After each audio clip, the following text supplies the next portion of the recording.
Portanto, se já ressuscitastes com Cristo, buscai as coisas que são de cima, onde Cristo está assentado à destra de Deus. Pensai nas coisas que são de cima, e não nas que são da terra. Amém. Primeira consideração dessa passagem é que Paulo está falando com os crentes. E é interessante que, da forma como ele escreve, ele coloca o verbo buscar e pensar no imperativo. Ou seja, ele não fala sobre buscar as coisas de cima como uma opção. Ele não fala sobre pensar nas coisas que são de cima como uma opção, do tipo, se você quiser pensar, é uma boa, ou se você quiser buscar, você vai achar bom. Esses verbos estão no imperativo. O que Paulo coloca aqui como uma possibilidade é dele estar falando para alguém que ainda não nasceu de novo. Porque observe que ele diz, portanto, se é uma partícula de dúvida, né? Se já ressuscitastes com Cristo, por quê? Porque essa ação de buscar as coisas de cima, ou de pensar nas coisas de cima, é uma ação que só pode ser praticada para aqueles que ressuscitaram com Cristo. Então, quando Paulo diz aos crentes de Colossos, portanto, se vocês já ressuscitaram com Cristo, então busquem as coisas que são de cima, onde Cristo está assentado à destra de Deus. Pensem nas coisas que são de cima e não nas que são da terra. Se essa ordem do apóstolo Paulo foi direcionada aos crentes salvos, cabe uma pergunta que eu acho que ela é muito pertinente a essa passagem. Se Deus, na sua palavra, nos manda buscar as coisas de cima e pensar nas coisas de cima, a pergunta é, por que é que a nossa geração é uma geração que busca tão pouco as coisas do alto? Por que a nossa geração é uma geração que pensa tão pouco nas coisas do alto? Aí talvez você me ouça e diga assim, mas pastor, o senhor não está julgando essa geração quando o senhor diz que essa geração não busca as coisas do alto? Então eu vou deixar para vocês responderem. Eu acho que os mais antigos aqui devem se lembrar de um tempo nessa igreja que, depois que se aceitava Jesus, a coisa mais importante que os crentes desejavam era ser batizado com o Espírito Santo. Era assim ou não era? Eu estou perguntando para os mais antigos. Eu não sou tão velho, mas eu ainda alcancei crentes nessa igreja. Colegas meus, que a gente cantava no coral. Que eu me lembro que, gente, eu tenho 46 anos. Pela fé. Mas o que eu quero dizer? Eu não sou uma pessoa tão velha, mas quando eu penso na minha juventude, eu acho que na minha igreja, na cidade onde eu congregava, eu acho que eu fui deixa eu ver, eu acho que eu fui o terceiro ou quarto jovem a fazer uma faculdade. Naquele tempo era muito pouco assim, muito pouco o incentivo, muito pouco o interesse dos jovens estudarem, fazerem faculdade, alcançarem uma profissão. E uma colega minha do coral, ela dizia que isso acontecia na igreja da gente porque ela cresceu ouvindo os pais dizendo: não, meu filho, Jesus vem, Jesus não vai demorar muito a voltar não, Jesus está muito perto de chegar, não perca seu tempo fazendo faculdade não, vá buscar a Deus, vá aproveitar esse tempo para estar no... Eu não sei se vocês chegaram a ouvir, os mais antigos não sei se chegaram a ouvir isso, mas eu tive colegas que não foram incentivados a estudar, porque os pais tinham essa mentalidade, que era uma mentalidade mais da geração anterior. Os pais tinham um pensamento tão focado nas coisas do céu, a vida deles, trabalhava, né, arrumava um tempinho, ia para um círculo de oração.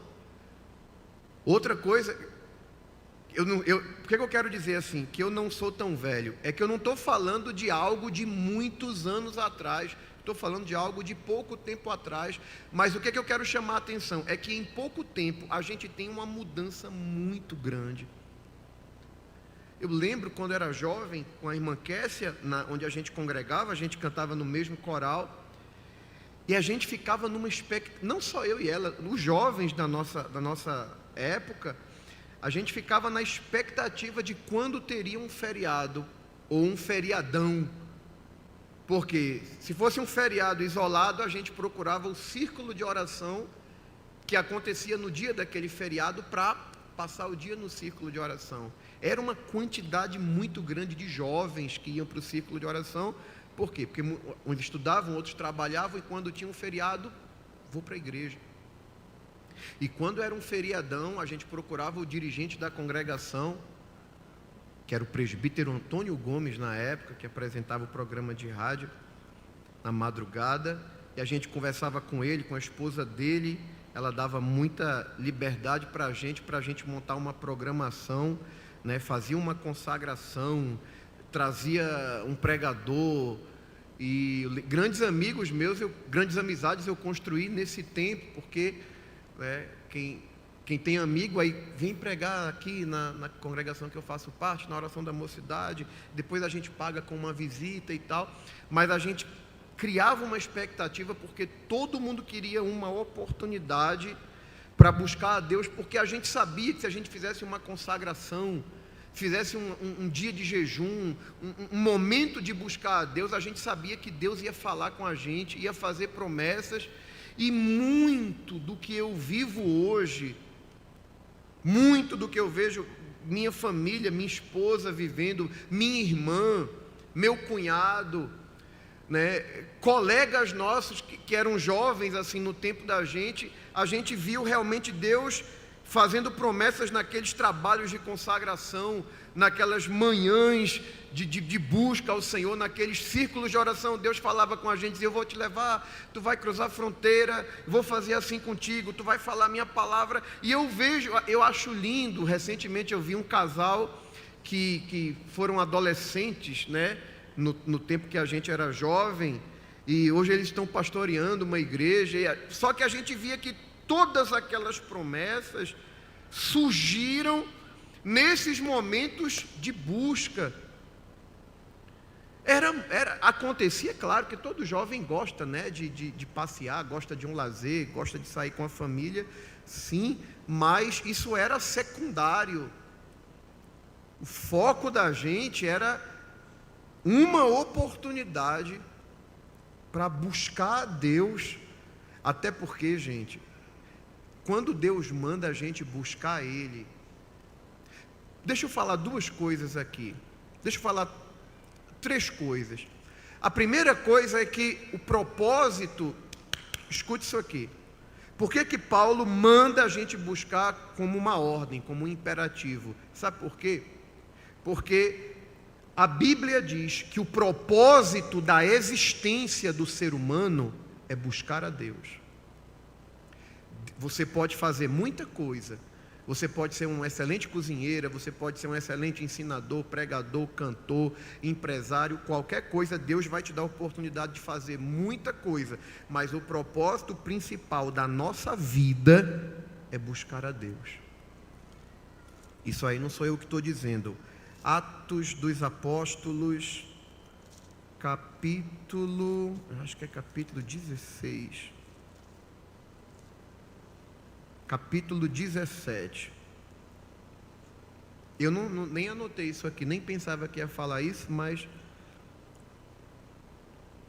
quando Paulo está na Grécia, ele vai a um lugar que naquele momento era o centro da discussão filosófica da época. E quando Paulo chega lá, ele vê vários... Você conhece a história, né? Ele vê vários, os gregos eram muito politeístas, né? Criam em vários deuses, e eles tinham Deus para todo tipo de gosto, para todo tipo de prática. Tinha o Deus do vinho, tinha, né, Afrodite, né, Ares, Zeus, todo tipo de Deus, né? Quem joga God of War sabe o que eu estou falando. Mas enfim, os gregos eram tão supersticiosos que havia um altar que eles colocaram lá ao Deus desconhecido. Porque qual era o pensamento deles? Nós honramos todos os deuses conhecidos. Pode ser que exista um Deus que a gente não conheça, e por não conhecer a gente não está honrando ele. Então vamos lá fazer um altar ao Deus desconhecido. Paulo, quando vê esse altar, ele vê uma oportunidade de pregar o evangelho, e é o que acontece. Ele diz, né, varões atenienses, eu vejo vocês um tanto supersticiosos em tudo, e olhando por aqui eu percebi que vocês fizeram um altar ao Deus desconhecido, e esse Deus que vocês honram sem conhecer, é sobre ele que eu quero falar, é ele que eu vos anuncio. Aí veja, no versículo 24, Paulo começa a falar do plano de Deus para o homem. Ele diz, no versículo 24, o Deus que fez o mundo e tudo que nele há, sendo o Senhor do céu e da terra, não habita em templos feitos por mãos de homens, nem tampouco é servido por mão de homens, como que necessitando de alguma coisa, pois ele mesmo é quem dá a vida, a respiração e todas as coisas. E de um só fez toda a geração dos homens. Preste atenção que ele está falando do propósito da existência. De um só, ele fez toda a geração dos homens, para quê? Para habitar sobre toda a face da terra, determinando os tempos, já dantes ordenados e os limites da sua habitação, para quê? Para que buscassem ao Senhor. Aquela pergunta filosófica, né? De onde venho? Qual o propósito da minha existência? Paulo responde aqui. Você vem de um só, que foi feito por Deus, e o propósito da nossa existência é para que buscássemos ao Senhor. Então, buscar a Deus, por que Paulo nos manda buscar? Porque Paulo entende que esse foi o propósito. Deixa eu abrir um parêntese para dizer aqui, que se eu sou um crente salvo por Jesus, se eu fui perdoado, se eu tenho o Espírito Santo, né? Se eu nasci de novo, e se eu não estou buscando a Deus, eu estou completamente desalinhado com o propósito inicial de Deus para a minha vida. Aí às vezes, isso aqui é interessante, gente, porque quando a gente percebe os problemas da igreja, as crises, conflitos conjugais, problemas na família, problemas de casamento, problemas de relacionamento, crentes com o coração carregado de mágoa, de rancor, de todo tipo de coisa, uma coisa que você percebe que todos esses que têm esses problemas possuem em comum, é o fato de que eles não têm uma vida devocional, não têm uma vida de busca a Deus. Pode observar, toda pessoa, eu não estou dizendo que quem busca a Deus não tem problema, porque problema vem para todo mundo, né? É só a gente ver a vida do apóstolo Paulo. Mas quando você vê pessoas com problemas de relacionamento, problemas de comunhão, problemas de conduta, problemas de convivência, problemas conjugais, o marido está dando errado com a esposa está querendo desistir de tudo, filho que não suporta a mãe, pode observar, todos eles têm isso em comum. Eu tinha um companheiro no campo missionário. Na Argentina tem coisas que é engraçada assim. O argentino às vezes ele tem seus problemas e aí ele chega para o pastor, conta o problema dele, quer que o pastor faça uma oração assim, estenda as mãos, faça uma oração, aquela oração, o pessoal chama, né, oração forte. Toda oração é oração, não tem oração mais forte que outra, é só maneira de falar. Mas eles esperam que o pastor faça uma oração cósmica, uma oração mágica, uma oração que vai fazer com que o problema dele acabe. Aí eu tinha um companheiro numa cidade vizinha, quando a pessoa vinha, contava todos aqueles problemas e queria uma solução, aí ele perguntava: quantos minutos você ora por dia? Quantas vezes você dobra o joelho por dia para orar?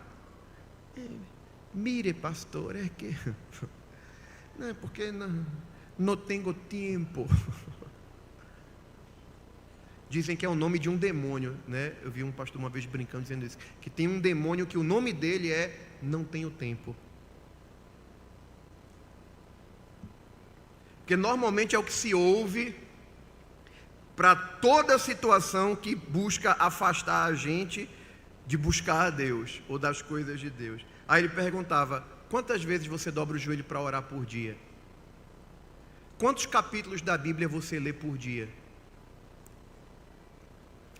Na verdade, a pergunta que ele fazia era uma pergunta que todo crente deveria fazer quando ele se vê em meio a problemas. Será que eu estou buscando a Deus? Será que os meus pensamentos, né, se Deus abrisse aqui um telão, ou se Deus usasse esse telão que a gente tem aqui, e projetasse nesse telão aqui os nossos pensamentos. Vou pegar aqui André, vou projetar os pensamentos de André aqui nesse telão durante todo o dia. Será que eu ficaria à vontade? Será que eu posso ficar tranquilo de que seriam expostos pensamentos que estavam voltados para as coisas do céu, ou preocupações espirituais?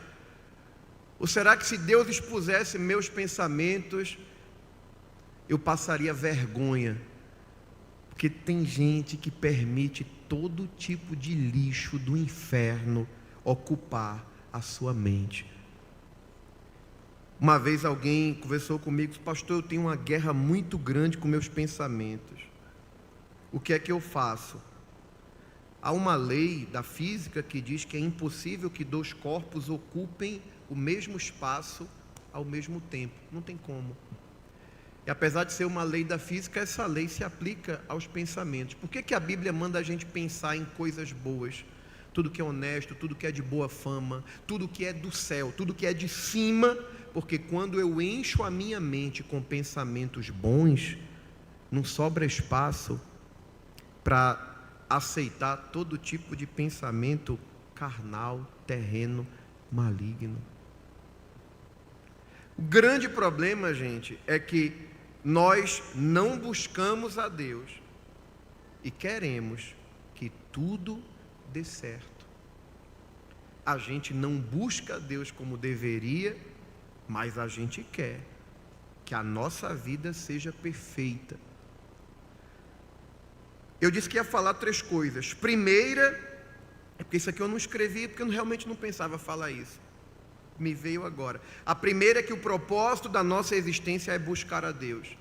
O segundo é que buscar a Deus é um mandamento. Por quê? Porque se a Bíblia sabe que o propósito da nossa existência é buscar a Deus, ela vai nos mandar fazer aquilo para o qual nós fomos desenhados, projetados. Terceiro lugar, e o terceiro lugar é que é fantástico, é porque Deus não manda a gente fazer uma coisa simplesmente porque Ele tem o poder para mandar. Porque tem gente que gosta de mandar, né? Tem autoridade e tal, aí gosta de demonstrar, mas Deus não é assim. Deus, quando manda a gente fazer alguma coisa, é porque Ele quer nos abençoar. Quando Deus diz assim, na sua palavra, buscai as coisas. E, gente, a palavra buscar, no grego, não é simplesmente procurar, como quem está procurando alguma coisa aqui. A palavra no grego, buscar, significa procurar a fim de encontrar, empenhar-se em procurar, como quem está exigindo para alcançar algo que lhe é muito importante. É a gente dar glória, mas eu pergunto, será que a gente busca a Deus dessa forma? Eu me lembro de um tempo na minha juventude que tinha uns jovens que eles eram muito críticos da igreja, muito críticos, né? Tipo Isaías antes do capítulo 6. Você já viu Isaías? Isaías até o capítulo 5, ele olha a vida de todo mundo, ele só não olha a dele, porque ele acha que ele é um exemplo, ele acha que ele é uma referência, até o dia que ele tem um encontro com a santidade de Deus, e aí ele vê, ele dizia, ai de fulano, ai de Beltrano, ai de quem bebe vinho, ai de quem chama o bem mal e o mal bem, ai de todo mundo. Mas quando ele tem um encontro com a santidade de Deus, aí ele diz assim, ai de mim. Porque quem encontra com Deus, dificilmente vai olhar tanto para os outros, vai olhar mais para si mesmo. Por isso que é importante, quando a gente busca a Deus, o contato com a santidade de Deus muda a gente. E eu lembro que tinha uns jovens que eles eram muito críticos. Eles compravam, naquele tempo a gente nem tinha acesso tanto assim a fazer teologia, né? Compravam um livro diferente, um livro teológico, aprendiam um pouco mais. Aí eles aprendiam um pouco mais para ficar medindo quem ia falar. E às vezes quem tinha oportunidade para falar era um irmãozinho semi-analfabeto, cortador de cana, uma irmã que lavava roupa, mas que eram crentes, cheios de Deus, né, à disposição de Deus, e falavam para o mod, para o via, né, mas tinham uma palavra de Deus, só que eles ficavam observando, né, os erros de concordância, isso aqui está errado e tal, e ficavam zombando. E eu lembro que tinha um amigo porque cristianismo não é teoria, né? Cristianismo é prática, né? A vida de piedade é uma vida de busca. Aí uma vez ele pegou um desses assim e disse assim, vem cá, me diz uma coisa, tu é muito crítico, tu gosta muito de observar a vida dos outros, mas me diz aí, quantas vezes tu entrou num propósito assim na madrugada mesmo, assim, do sangue pingar, daquelas orações que você faz, bota a cara no chão e agoniza com Deus, porque está dizendo para Deus, Senhor, eu preciso mudar, eu preciso ser transformado. Porque é muito fácil criticar, porque tu não sabe o que é o altar, porque quem busca a Deus não vive fazendo o que tu faz. E uma coisa que é interessante, eu posso falar isso com propriedade, porque eu estou falando de experiências de 20 anos atrás. Todos eles fracassaram na fé. Todos eles tiveram um futuro que foi uma vergonha, que foi uma decepção. Mas todas as pessoas que eu convivi, que eram pessoas que me ensinaram a buscar a Deus, todos eles prosperaram na presença de Deus. Sabe por quê? Quando Deus nos manda buscá-lo, é porque a natureza de Deus é uma natureza recompensadora. Deus tem prazer de nos recompensar. Sabe como é que Deus se apresenta para Abraão? Abraão, eu sou o teu escudo, o teu grandíssimo galardão. Sabe o que é que ele estava dizendo? Eu sou o teu escudo, eu sou a tua grandiosa recompensa, porque galardão é recompensa. A Bíblia diz que Deus é galardoador daqueles que o buscam. Glória a Deus. De forma que se Deus nos manda buscá-lo, é porque Ele quer nos recompensar. É porque Ele tem para dar. E Ele quer nos dar. Esses dias eu estava meditando sobre algo que me chamou muito a atenção. Alguém dizia que a moeda de troca do céu é o interesse. Porque aí eu volto para responder uma pergunta.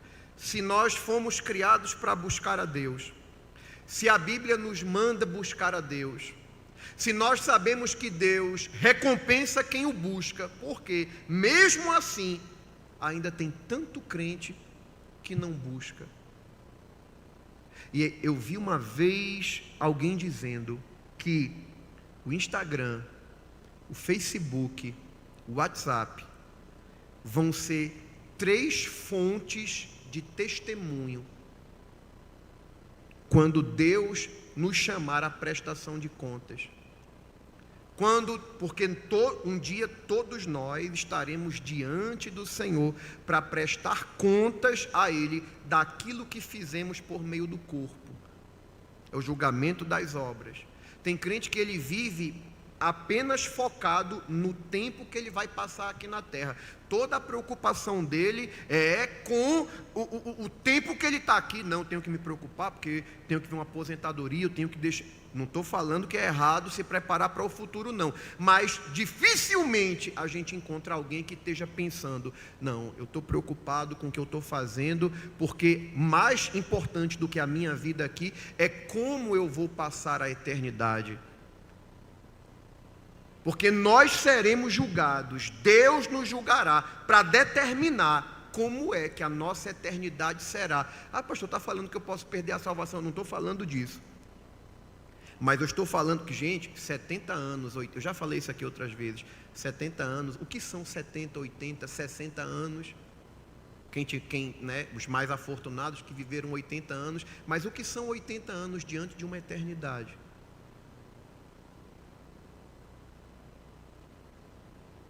Aquilo que nós fazemos em vida, como crentes, vai determinar como será a nossa eternidade.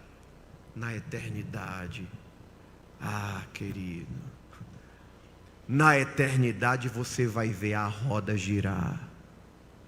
Como assim, pastor?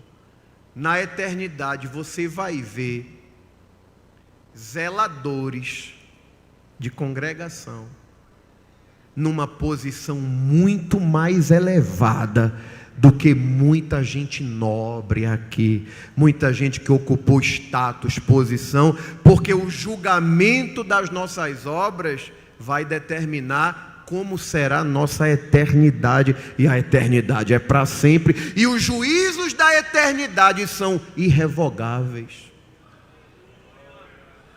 Porque o juízo do trono, não é o do trono branco, o julgamento das obras, o bema, o julgamento do tribunal de Cristo, é o julgamento que vai determinar a nossa recompensa, não baseado naquilo que fizemos, mas na forma como fizemos para Deus. E aí a gente vai ver a roda girar para muita gente. Oh, glória a Deus. Que Deus nos ajude a termos essa preocupação. Bom, mas por que, pastor, que a nossa geração não tem tanto interesse? Sabe por quê? Por um princípio: a gente só busca aquilo que a gente valoriza. Simples assim. Nós só buscamos ardentemente aquilo que é importante para nós, aquilo que tem valor para nós. O que por dedução me diz o seguinte: se eu busco pouco a Deus, eu estou revelando o quanto Deus é importante para mim. Se eu busco pouco estar na presença de Deus, ou se o que ocupa a minha mente é muito pouco em relação ao espaço que o céu deveria ocupar, eu estou revelando, eu estou pelo menos aferindo o valor que o céu e que as coisas de Deus têm para mim, porque ninguém vai em busca daquilo que não lhe é valioso.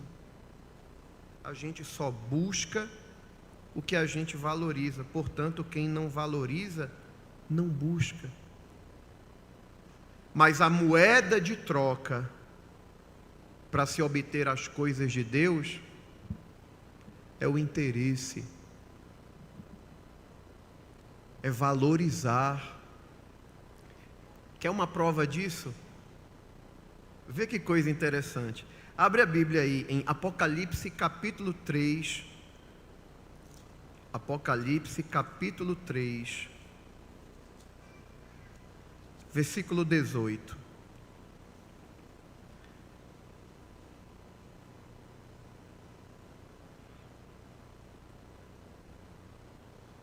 Deixa a Bíblia aberta aí. Você sabe que a igreja de Laodiceia é a igreja do tempo do fim. É chamada a igreja apóstata. E não é uma igreja que a gente tem que esperar o tempo passar para conhecer, não. Basta você olhar o cristianismo no mundo, que o cristianismo no mundo é representado pela igreja de Laodiceia. Você vai na Europa, você vai na Inglaterra, lugar que foi o berço dos grandes avivamentos, País de Gales, né? Alemanha, que foi a terra de Martinho Lutero. Você tem lugares que foram o berço, né, dos grandes homens e mulheres de Deus. Você vai na igreja, na igreja da Suécia, você tem uma igreja enorme, um templo enorme, você tem lá 4, 6 crentes. Na Europa você tem igrejas que estão sendo vendidas ou alugadas para ser cinema, para ser teatro. Recentemente um amigo meu, que é pastor, o pai dele foi visitar ele, aí disse assim: aquele seu vizinho, eu vi que ele mora nos Estados Unidos, né? E o vizinho dele tem um pé de maconha dentro de casa, e ele planta para fumar, né? Para uso próprio. Aí tem um irmão, eu conheço, que é vizinho desse cidadão americano. E o pai desse irmão chegou lá e disse assim: você já evangelizou o seu amigo, seu vizinho? Ele disse: já, pai, mas não adianta não. Eu disse: por quê? Porque se eu for falar de Jesus para ele, ele disse: não, mas eu sou crente também, eu vou na igreja, né? Ele fuma maconha, mas eu sou crente. Esse é o cristianismo. Isso aqui é uma amostra, né? Outro dia eu estava vendo um pastor, que ele também é americano, ele foi tirar férias numa praia. E aí foi caminhar e chegou um cidadão caminhando do lado dele: rapaz, aqui é muito bom, tem muita mulher, e eu adoro as festas, a farra que a gente faz e tal. E falando da vida promíscua que ele aproveitava ali naquele lugar. E caminhando, né, e perguntou: e você faz o quê? Ele disse assim: eu sou ministro do Evangelho. Aí: você é pastor? Paz do Senhor. Pastor, como é isso? Mas, gente, esse é o cristianismo atual, é o cristianismo representado por Laodiceia, que é a última igreja citada, que é uma igreja que diz: eu sou crente, rico sou, estou enriquecido, nada me faz falta. Mas a Bíblia diz que a igreja de Laodiceia colocou Jesus para fora, porque foi para essa igreja que Jesus diz: eis que estou à porta e bato, se alguém ouvir a minha voz e abrir a porta, eu entrarei. Eles achavam que estavam muito bem. É por isso, gente, que é importante a gente buscar a Deus, tanto na oração como na palavra, porque meu coração é enganoso. Eu posso achar que eu estou bem, eu posso achar que eu estou com a razão, mas quando eu submeto o meu coração, o meu pensamento ao crivo da palavra, é a palavra que vai dizer como eu estou. Esse era o problema da igreja de Laodiceia, né? Eles prosperaram muito, viviam num lugar que desenvolveu o primeiro hospital oftalmológico de que se tem notícia, e eles se gabavam porque achavam que estavam muito bem. Mas vamos voltar para o versículo, o texto do capítulo 3, versículo 17. Jesus diz assim para eles: aconselho-te que de mim faças o quê? Aconselho-te que de mim compres ouro provado no fogo. olha aqui para mim. O que é ouro provado no fogo? Ouro provado no fogo é o ouro, porque você sabe que o ouro, né? O ouro puro, ele é extremamente flexível, ele é bem molinho. Então, para a gente poder usar aliança, né? Quem pode comprar um relógio de ouro, seja como for, esse ouro ele tem que ser adicionado a uma liga, ou seja, a um outro metal, prata, alguma coisa, para ele ganhar firmeza. O que acontece? O cristianismo de Laodiceia era um cristianismo misturado. Eles estavam tão misturados com as coisas do mundo que eles enrijeceram naquela convicção: rico sou, estou enriquecido, nada me faz falta, e eles achavam que estavam bem. Quando Jesus diz assim: aconselho-te que de mim compres ouro provado no fogo, o que é que ele estava dizendo? O ouro que vocês têm que ter, a riqueza que vocês têm que ter, é a riqueza que eu dou.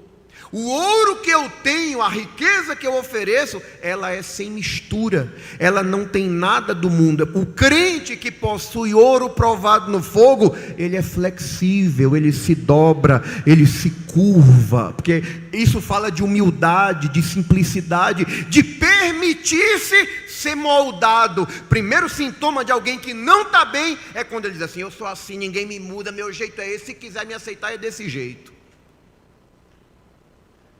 Por que Jesus diz assim: aconselho-te que de mim compres ouro provado no fogo? Porque o ouro provado no fogo é flexível. Mas não é sobre isso que eu quero falar. Ele diz: aconselho-te que de mim compres. Para comprar, a gente tem que ter, sim ou não?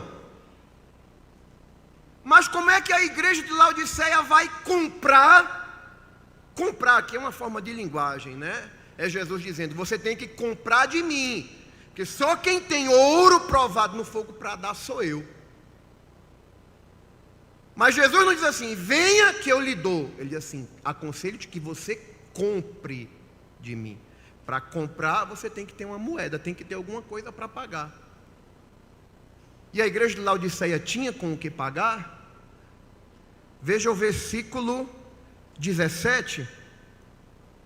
Como dizes, rico sou, e estou enriquecido, e de nada tenho falta. Esse era o pensamento que eles tinham deles. Agora veja o que Jesus diz: e não sabes que és um desgraçado e miserável e pobre, e cego e nu. Preste atenção, vamos pegar só o termo pobre. Jesus estava dizendo que a igreja de Laodiceia era pobre, sim ou não? Se Jesus está dizendo: vocês são pobres, como é que vocês vão comprar se vocês são pobres? É porque as coisas do céu se compra com interesse, com desejo, com vontade. Eu só busco aquilo que eu valorizo. Para eu comprar ouro provado no fogo, a minha moeda eu só posso comprar com a minha busca, com o meu desejo, com o meu interesse. É assim que se conquista, que se compra, que se adquire as coisas do céu. Veja Isaías 55, o mesmo princípio. Isaías capítulo 55. Vê que coisa interessante. Isaías 55, versículo 1.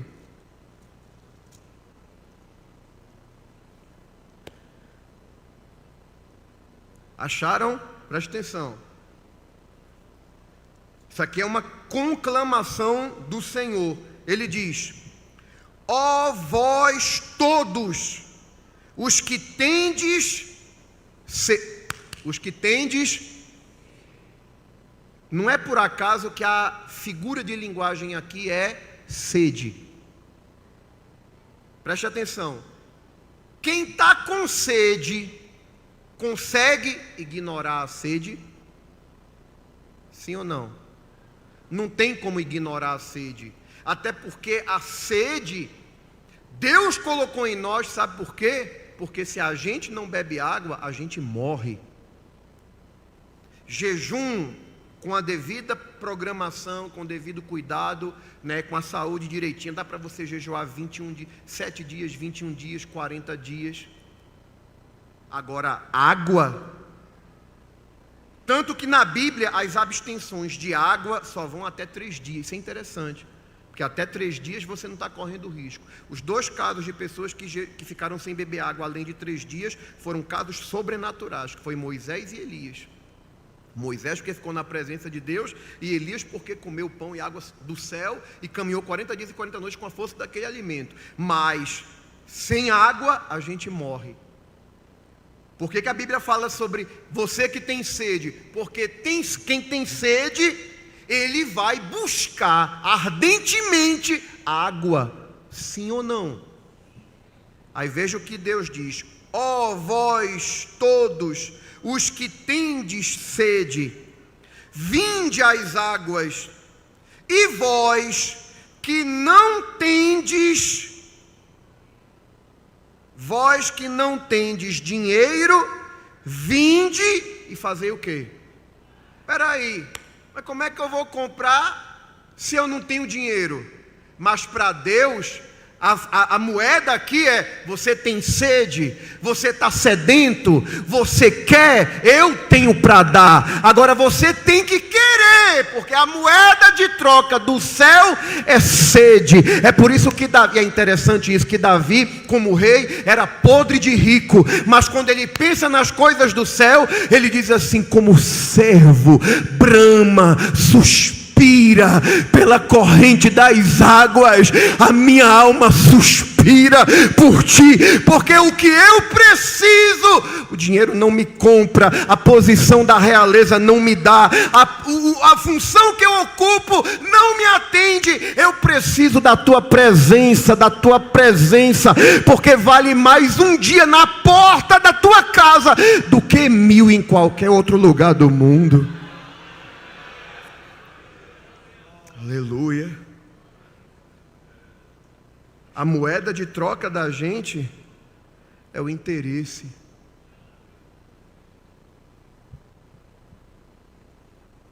Comprai e comei, sim, vinde e comprai sem dinheiro. Parece uma contradição, né? Comprai sem dinheiro e sem preço vinho e leite. E o vinho fala da alegria, né? O leite fala da força. Se você continuar lendo o capítulo 55, lá no versículo 6, ele vai dizer: buscai ao Senhor enquanto se pode achar, invocai-o enquanto está perto. Aleluia. Oh Jesus, dá um remédio para a gente, para abrir o apetite espiritual da gente. Quando eu era pequeno, tinha um colega que ele começou a engordar. A gente perguntou: o que foi que aconteceu? Não sei quem lembra disso. Ele disse: não, minha mãe começou a me dar Harical, acho que era Harical o nome. Se o que é isso? É um remédio para abrir o apetite. Eu estou orando para Jesus aplicar um Harical do céu na gente. Porque tem crente que já perdeu o paladar para saborear as coisas do céu. É que nem nos hábitos, né, alimentares. Quando você vê uma pessoa que se alimenta de muita porcaria, né, você pega um menino que está acostumado a comer só não vou falar o nome, né? Só nesses fast foods, né? Essas lanchonetes de comida rápida. Não vou fazer propaganda de graça para ninguém. Mas o pessoal que só come essas coisas enlatadas, acostuma o paladar com porcaria. Aí depois você quer fazer uma refeição, né, saudável, levezinha, né, um 40 com galinha, né, um cuscuz com charque e tal. Não quero, eu quero comer no... Não vou falar o nome. A mesma coisa acontece na vida espiritual. Quando nós nos alimentamos. E interessante que o que alimenta a nossa alma é aquilo que nós ouvimos. Quando eu alimento a minha alma com lixo, os sintomas vão aparecer de que eu não estou bem. Mas o Senhor está dizendo: vem comprar de mim, que eu tenho vinho para te alegrar e tenho leite para te fortalecer. Aí você vê tanto crente raquítico, sensível demais.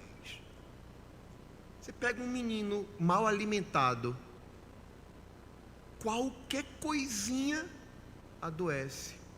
Tem imunidade baixa. Agora toma o leite do céu para tu ver. Agora, para se alimentar com vinho e leite, tem que comprar a quem tem. E quem vende está dizendo: não precisa de dinheiro porque não tem preço. Agora tem que ter sede, tem que estar sedento. Olha aqui para mim, por que é que, escute isso aqui, por que é que você acha que Jesus disse: não deis pérolas aos porcos? Por quê? Porque porco não dá valor à pérola. Quando Jesus diz: não deem pérolas aos porcos, Ele está dizendo: não entreguem coisas preciosas para quem não valoriza, para quem não dá importância, porque Deus só entrega coisas preciosas para quem sabe valorizar as coisas do céu.